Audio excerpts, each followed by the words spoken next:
ধ্বংসের মুখে শত শত বছরের পুরনো ঐতিহ্য, ফেটে গেছে দেয়াল, ভেঙে পড়েছে কাঁচ। বিস্ফোরণের তীব্র কম্পনেই ক্ষতবিক্ষত হয়েছে ইরানের একাধিক স্থাপনা। তবে সবচেয়ে বেশি ক্ষতি হয়েছে ইস্পাহানের নকশে জাহান স্কয়ার ও ৪০০ বছরের পুরনো চেহেল সোটুন প্রাসাদ।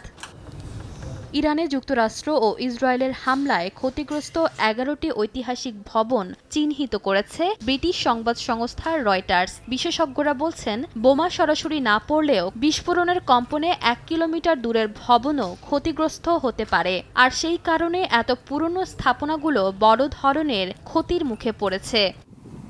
ক্ষতিগ্রস্ত স্থাপনাগুলোর মধ্যে রয়েছে ইউনেস্কোর বিশ্ব ঐতিহ্য তালিকাভুক্ত নকশে জাহান স্কয়ার, চেহেল সোটুন প্রাসাদ, গোলিস্তান প্রাসাদ, ইস্পাহানের জামে মসজিদ, ট্রান্স ইরানিয়ান রেলপথের আন্দিমেশক স্টেশন এবং প্রায় ১,৮০০ বছরের পুরনো ফালাক অল আফলাক দুর্গ।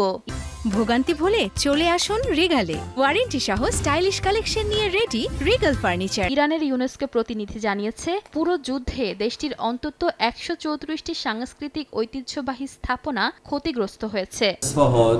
ইস্পাহান শহর শুধু ইরানের মানুষের সম্পদ নয়, এটি পুরো বিশ্বের ঐতিহ্য। এই শহর বিশ্বের উত্তরাধিকার, তাই এই ঐতিহ্যকে সম্মান করতে হবে। এর মর্যাদা কখনোই নষ্ট করা উচিত নয়। নিরাপত্তা পরিস্থিতির কারণে এখনও সেখানে বিশেষজ্ঞ দল পাঠানো সম্ভব হয়নি। স্যাটেলাইটের ছবি দেখে ক্ষয়ক্ষতির মূল্যায়ন করা হচ্ছে।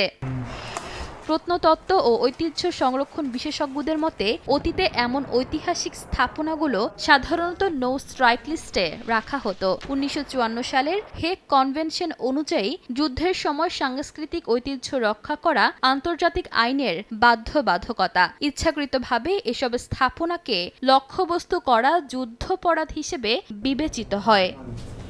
ঈশিতা আক্তার, সময় সংবাদ।